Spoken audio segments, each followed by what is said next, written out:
Hello guys, welcome to my YouTube channel. কেমন আছো তোমরা? এখন আমরা কথা বলবো হচ্ছে much awaited most anticipated upcoming film, যাতে লিড চরিত্রে আছে নানি এবং রাঘব জুয়াল। দাসারার ডিরেক্টর শ্রীকান্ত ওডেলা সেই সিনেমাটাকে বানিয়েছে। এই সিনেমাটা মার্চে রিলিজ হওয়ার কথা ছিল, বাট সেখান থেকে পোস্টপোন হয়। ফিল্মের কিছু কাজ বাকি ছিল, তারপর সেপ্টেম্বরে শিফট হয়, বাট সেপ্টেম্বর থেকেও আবার কিন্তু শিফট হয়ে 24-এ, সরি, প্রথমে আগস্টে শিফট হয়, তারপর আগস্ট থেকে আবার শিফট করে সেপ্টেম্বরের 24 তারিখ এই সিনেমাটা রিলিজ হতে চলেছে।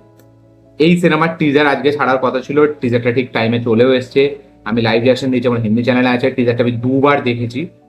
টিজারটা কেমন লাগলো, যারা আমার লাইভ রিয়াকশন ভিডিওটা দেখেছে তারা যদি এই ভিডিওটা দেখছে তারা বুঝতে পেরে গেছে যে আমার কি রিয়াকশন হতে চলেছে। এক লাইনে এসব, চলো ভিডিওটা শুরু করা যায়। এক লাইনে যদি এই টিজারটাকে আমি রিভিউ করি, দেখুন এই টিজারটাকে নিয়ে যদি আমি বলতে যাই 10-20 মিনিটেরও বেশি ভিডিও হয়ে যাবে। এই টিজারটা এই দশকের সেরা টিজার কাট এখনো পর্যন্ত। এই টিজারটা absolute fucking dangerous, absolute fucking monster, absolute fucking terrific deadly teaser cut আমি এটাকে বলবো।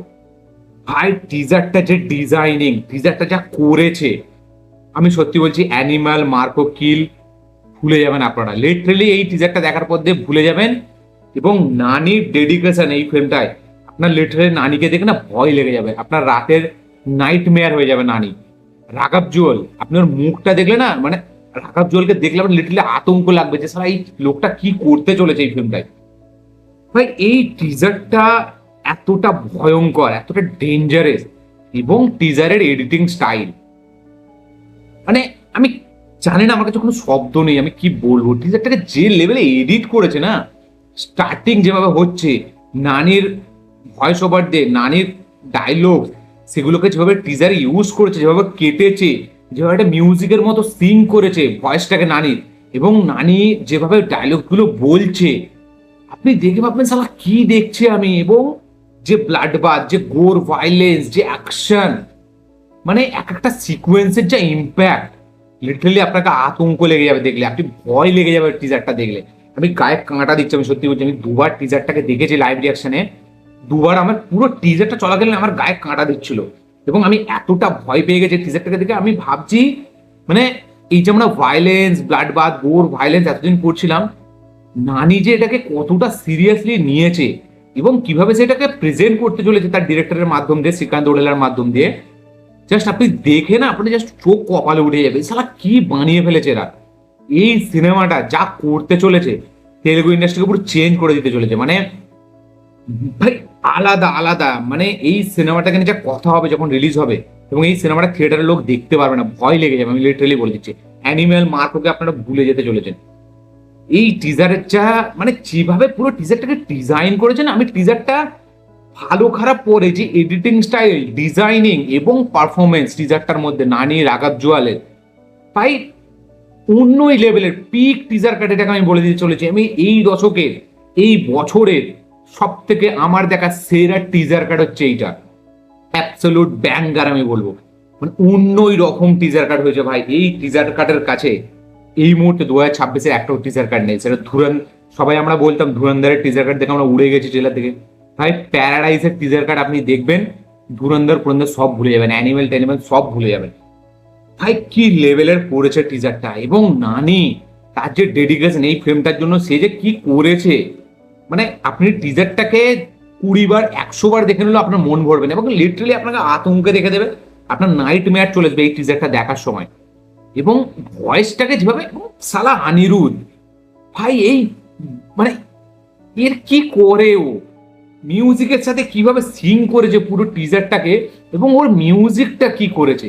মিউজিকটা শুধু আপনি দেখবেন, মানে অনিরুদ্ধের মিউজিক দেখলে আপনাকে ভয় লেগে যাবে, সত্যি কথা। মানে নানির পারফরমেন্স তো আছেই, ভাই মিউজিক যা করেছে এই টিজারটাকে আরো 10 গুণ উপরে নিয়ে চলেছে। মানে অনিরুদ্ধ প্রত্যেকবার সালা কি করে যে করে আমি এটা বুঝতে পারি না। মানে আমি জানতে চাই যে একটা মানুষ প্রত্যেকবার কি করে সাকসেসফুল হয়ে যাচ্ছে তার কাজের মাধ্যমে।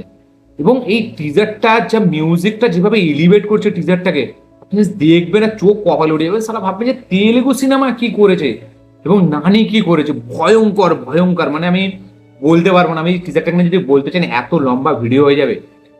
প্রোডাকশন ভ্যালু, যেভাবে শুট করেছে পুরো টিজারটা, ওই গ্রামটাকে যেভাবে দেখিয়েছে, অ্যাকশন সিকোয়েন্স, ব্লাড বাথ, গোর ভাইলেন্স, পুরো জিনিসটাকে যেভাবে সাজিয়েছে, এক্সিকিউশন, প্রেজেন্টেশন, ভিজুয়াল প্রেজেন্টেশন, ভাই টেরিফিক একটা টিজার কার্ড হয়েছে। যেভাবে এডিট করেছে না পুরো জিনিসটাকে, কার্ডস গুলো যেভাবে রেখেছে পুরো পরপর যেভাবে কাটস, এবং নানিও এরকম ঘুরছে ভাই, আমি জাস্ট চোখ কপাল উঠে, আমি কি দেখছি টিজারটার। এবং টিজারটা যত আরো এগোচ্ছে না, আপনাকে জাস্ট পুরো আপনি স্পেল বাউন্ড হয়ে যাবেন, জাস্ট আপনি উড়ে যাবেন, ছিটকে যাবেন, আপনাকে ভয় লেগে যাবে, প্যান্টে পেচ্ছাপ করে ফেলবেন এই টিজারটা দেখার পর। মানে আমি দেখে না জাস্ট লিটলি মানে অবাক হয়ে গেছি, যেটা আমি ইন্ডিয়ান সিনেমা দেখছি এটা, এবং এই লেভেলের ডেডিকেশন নানি এখন দেখাচ্ছে।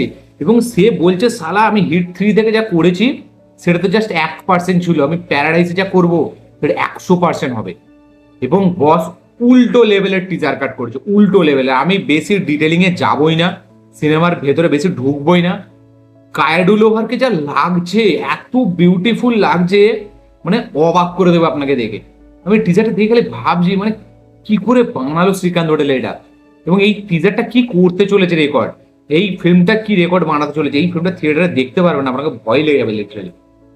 ভাই জাস্ট আপনারা টিজারটা কি দেখুন, আমি বেশি কিছু বলবো না। নানিকে দেখলে তো লিটারালি মানে আপনি প্যান্টে পেচাপ করে ফেলবে। এবং রাঘব জুয়ালের একটা শট আছে এরকম গলা কাটছে, ভাই রাঘব জুয়ালের গোঁপ দাড়ি নেই সরি গোঁপ, এবং তার এক্সপ্রেশন, রাঘব জুয়াল যে কোন লেভেলে যেতে চলেছে এরপরে, এই সিনেমাটার পরে। মানে রাঘব জুয়ালের কাছে ভিলেনের, মানে রাঘব জুয়াল হিরো আর হতে পারবে না, সত্যি কথা, সে হিরো হতে পারবে না। সে কিলে যা ভিলেনিয়াস ক্যারেক্টার প্লে করছে এবং প্যারাডাইসেও যা করতে চলেছে, এরপরে রাঘব জুয়ালকে কেউ হিরো হিসেবে ভাববে না। এবার তো আমি বলে দিচ্ছি, লিখে দিচ্ছি, ভাঙ্গা সন্দীপ রেড্ডি ভাঙ্গা রাঘব জুয়ালকে না অ্যানিমাল পার্কে নিয়ে নেয়। রাঘব জুয়ালকে যা লাগছে এইখানে, মানে আপনি জাস্ট রাঘব জুয়ালকে দেখলে না আমরা খালি মুখটা মনে পড়বে বারবার। আমি কনফার্ম বলছি অ্যানিমাল পার্কে রাঘব জুয়াল থাকবেই থাকবে। ভাই এটা হচ্ছে অ্যাবসলিউট বাংলার ফাকিং টিজার কার্ড, আমি এটাকে বলবো এই দশকের সেরা টিজার কার্ড এখন দেখা আমার কাছে। সেটা হলিউড বলি বলিউড বলি, মানে আমি রিসেন্টলি এবছরে দুটো ট্রেলার দেখে খুব এক্সাইট হয়ে গেছিলাম। একটা ট্রেলার একটা টিজার, যেটার মধ্যে এক্সাইট আমি এখনো কিছুতে হয়নি। একটা হচ্ছে প্রথমে অ্যাভেঞ্জার্স ডুমসডে ট্রেলার কিছুদিন আগে যেটা রিলিজ হয়েছিল, অত্যাধিক এক্সাইট হয়ে গেছিলাম আমি, এবং আমাকে যা দেখিয়েছিল না মানে আমি উড়ে গেছি।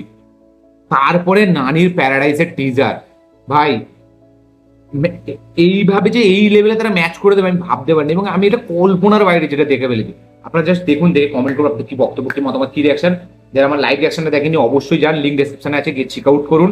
এবং আপনাদের কমেন্ট অবশ্যই কমেন্টে লিখে জানাবেন কি মনে হয় এই ফিল্মটা কত কোটি টাকার বক্স অফিস কালেকশন করবে। নানি মানে সে যা করে দেখিয়েছে, এরপরে নানিকে নিয়ে শুধু কথা হবে। এবং এই টিজারটা দেখে কে কে ভয় পেয়েছেন আমার মতো, কার কার গুজবাম্পস দিয়েছে অবশ্যই কমেন্টে লিখে জানাবেন। এই ছিল আমার ভিডিওটা ভালো লেগে থাকলে লাইক শেয়ার কমেন্ট করে দেবেন, চ্যানেলকে সাবস্ক্রাইব করবেন, বেল আইকন প্রেস করতে ভুলবেন না। দেখা হচ্ছে পরে ভিডিওতে, ততক্ষণের জন্য বাই।